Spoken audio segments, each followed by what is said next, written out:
प्राथमिकता तो हमारा राज्य बचाना है। एक और जाना है। राज्य बनाया है, राज्य बनाना पहले प्राथमिकता है हमारी, राज्य बचाना। दूसरा जो हमारी मुख्य प्राथमिकता है, जो यहाँ से हमारा युवाओं का जो पढ़ाई,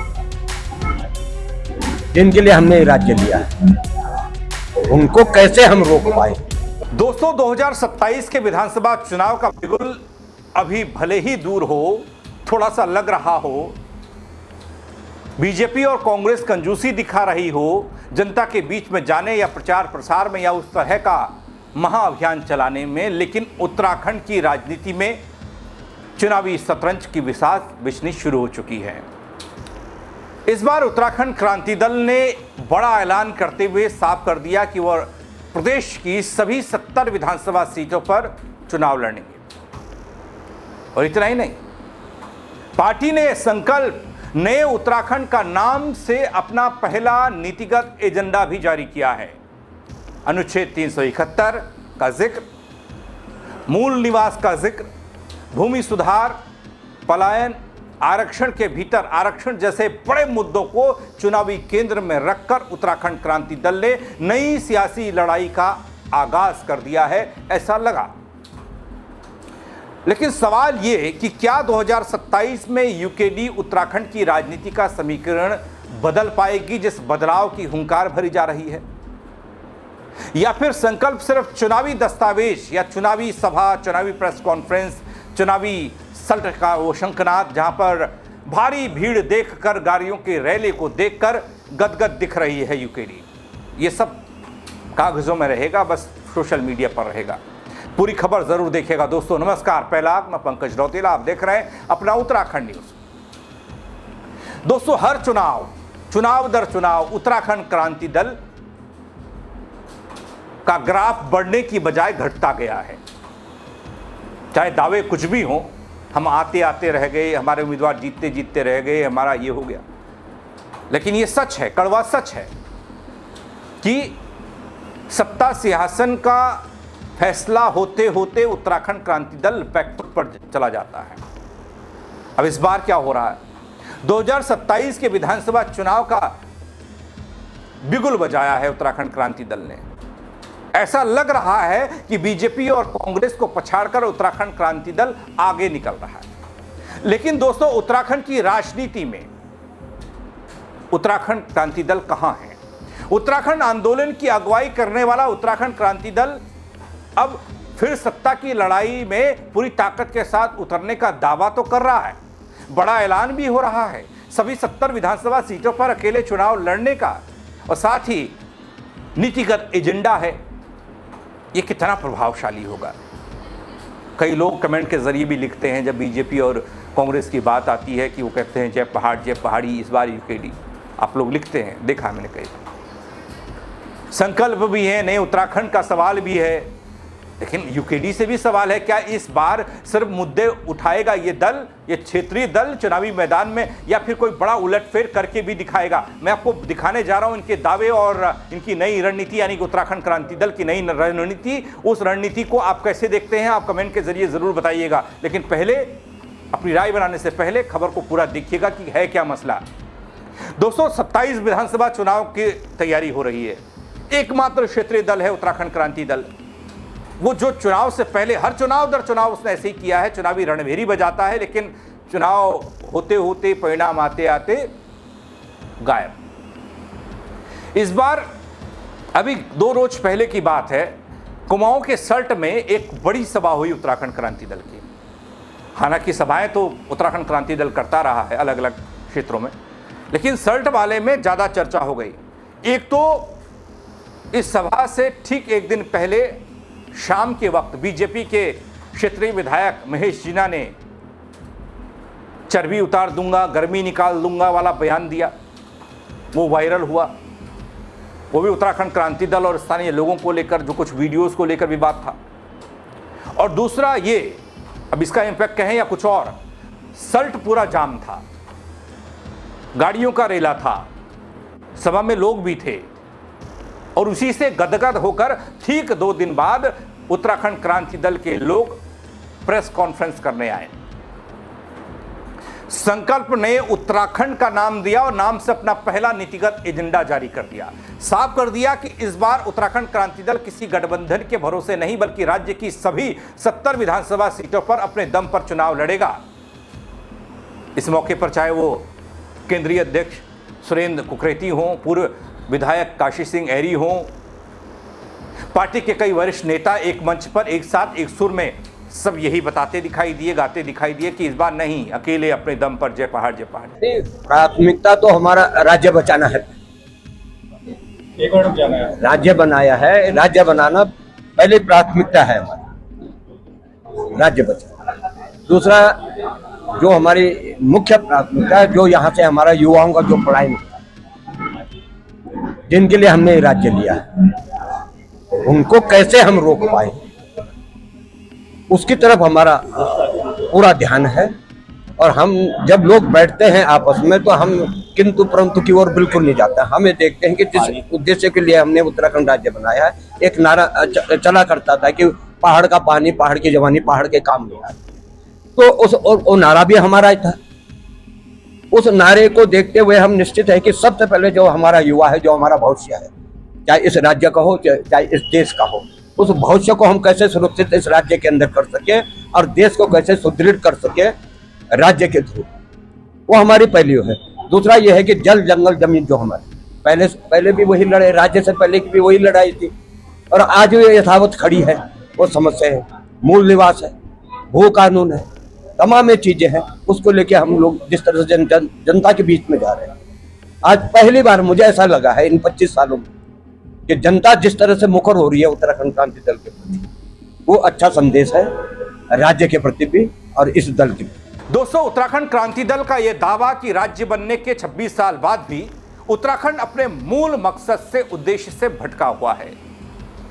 और ये क्षेत्रीय पार्टी आरोप लगा रही है कि पलायन बढ़ गया, गांव खाली हो गए, प्राकृतिक संसाधनों पर स्थानीय लोगों का अधिकार कमजोर हो गया, विकास का लाभ मूल निवासियों तक नहीं पहुंचा। इसलिए पार्टी ने 5 बड़े चुनावी संकल्प जनता के सामने रख दिए। वो संकल्प क्या है? अनुच्छेद 371 के तहत उत्तराखंड के लिए विशेष संवैधानिक प्रावधान। ये 371 यूं ही नहीं है, 371 की बहुत बड़ी कहानी है, कोशिश करूंगा कि अलग से आपको समझा पाऊं। लेकिन 371 का जिक्र कर रहा है, ये देश के कई राज्यों में ये 371 अनुच्छेद वाली व्यवस्था है। इसके अंदर क्या क्या है वो बहुत लंबा प्रोसेस। लेकिन दोस्तों, संवैधानिक प्रावधान तो इसके अनुसार, दूसरा मूल निवास के कानूनी अधिकार और विशेष संरक्षण मिले, राज्य के अनुरूप सख्त और व्यापक भू कानून हो, रोजगार पैदा कर पलायन पर रोक लगे, अनुसूचित जाति और जनजाति आरक्षण के भीतर न्याय संगत उसका बंटवारा, डिवाइड उसे किया जाए, वितरित हो। ये 4-5 चीजें रखी हैं। अब ये जनता को कितनी समझ आती है और जनता किस हिसाब से उत्तराखंड क्रांति दल के इन दावों के साथ खड़ी होती है वो तो वक्त बताएगा। लेकिन हाँ, अभी ऐसे ये मुद्दे हैं जो सीधे उत्तराखंड के मूल से जुड़े हुए हैं।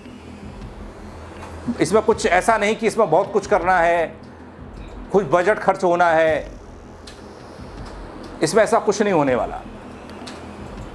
यानी यूकेडी सीधे उन मुद्दों पर दांव खेल रही है दोस्तों, जो लंबे समय से उत्तराखंड की राजनीति के केंद्र में रहे हैं, सिर्फ राजनीति के केंद्र में। वो तैयारी भी हमारी साथ साथ चल रही है। हम लोगों ने जिलों से जो प्रत्याशी हैं उनका आवेदन मांगा है। जिला अध्यक्ष और जिले का प्रभारी अपनी रिपोर्ट सेंट्रल बोर्ड को देंगे। सेंट्रल बोर्ड उन पर विचार करेगा, अपनी रिकमेंडेशन लगाएगा, उसके बाद वो हाईकमान हमारे अध्यक्ष के पास आएगा। उसका फैसला भी हम जल्दी करने वाले हैं, जल्दी कर। दोस्तों, उत्तराखंड क्रांति दल ये कहता है कि उत्तराखंड के जंगल, जल, जमीन, संस्कृति को बचाने वालों को ही सबसे ज्यादा उपेक्षा झेलनी पड़ी। पार्टी का यह दावा है कि दूर दराज के गांव आज भी सड़कें, स्वास्थ्य, शिक्षा और रोजगार जैसे बुनियादी सुविधाओं के लिए संघर्ष कर रहे हैं। और पार्टी का यह मानना है कि अगर पहाड़ों में रोजगार, उद्योग और शिक्षा का ढांचा तैयार किया जाए तो पलायन अपने आप रुक सकता है। पलायन रुकेगा तो बहुत सारी चीजें और बदलेंगी। वही दोस्तों, एक और मुद्दा, मूल निवास और भू कानून जैसा मुद्दा, जिस पर गाहे बगाहे बीजेपी और कांग्रेस वाले भी सियासत करते रहे और उत्तराखंड क्रांति दल ने भी शुरू से लेकर आज तक इस मुद्दे को कभी छोड़ा नहीं। बाकी बहुत सारी चीजें बदल गई सियासत में, लेकिन उत्तराखंड क्रांति दल इन जड़ वाले मुद्दों को लेकर आज भी चल रहा है। अब जनता कितना सपोर्ट करे, वो कितना आज के जेन जी को समझ में आता है, कितना आज के युवाओं को समझ में आता है मूल निवास, भू कानून। हालांकि गाए बगाए ये बात होती है, उत्तराखंड क्रांति दल से जुड़े हुए युवा इस पर मुखर रहते हैं, आंदोलित रहते हैं, चाहे भू कानून का मसला हो या फिर मूल निवास का। अब इसे यूकेडी चुनावी एजेंडा बना रही है और सबसे बड़ा हथियार बना चुकी है, ऐसा लग रहा है। हालांकि यहां बड़ा सवाल दोस्तों ये भी कि जिस उत्तराखंड आंदोलन की अगुवाई कभी उत्तराखंड क्रांति दल ने की, वही पार्टी पिछले कई चुनाव में राजनीतिक हाशिए पर क्यों चली गई? विधानसभा में उसका प्रतिनिधित्व लगभग खत्म क्यों हो गया? क्या केवल पुराने मुद्दों को फिर से उठाकर यूकेडी जनता का भरोसा जीत पाएगी?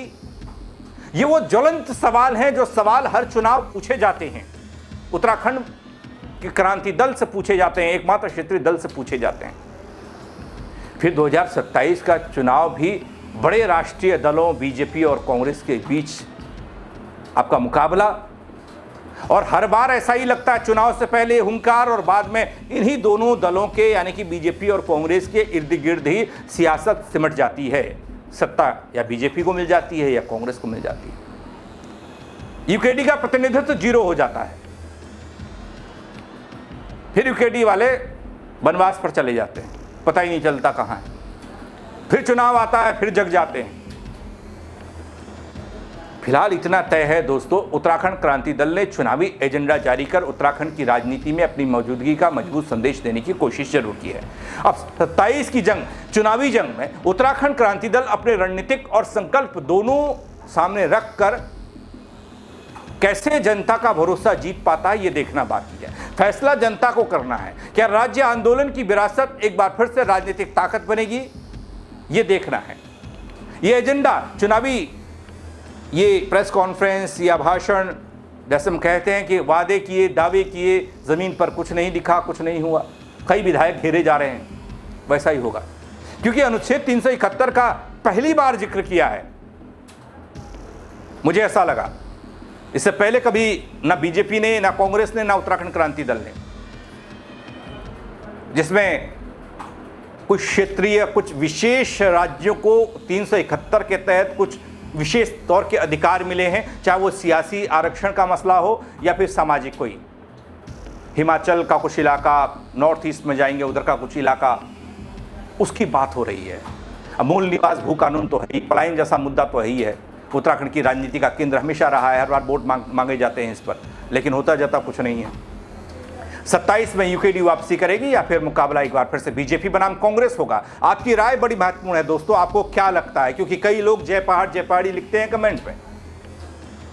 क्या वो जानते भी हैं कि कितना मुश्किल है, आग का दरिया है पार करके जाना है यूकेडी को?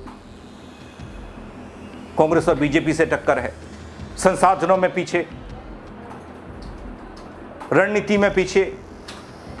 आप अपनी राय जरूर दीजिएगा दोस्तों, कमेंट करके बताइएगा, शेयर कीजिएगा ताकि और लोग भी देख पाएं, वो भी अपनी राय दे पाएं। खबर पर फेसबुक पर देख रहे हैं फॉलो कर लीजिएगा, यूट्यूब पर देख रहे हैं सब्सक्राइब नहीं किया है वो जरूर कर दीजिएगा ताकि हर खबर समय पर आप तक पहुंचाता रहूं। मेरे साथ जुड़ने के लिए दगड़ियों बहुत शुक्रिया। जय उत्तराखंड। प्राथमिकता तो हमारा राज्य बचाना है, राज्य बनाया है, राज्य बनाना पहले प्राथमिकता है हमारा, राज्य बचाना। दूसरा जो हमारी मुख्य प्राथमिकता है, जो यहाँ से हमारा युवाओं का जो पढ़ाई, जिनके लिए हमने राज्य लिया है, उनको कैसे हम रोक पाए।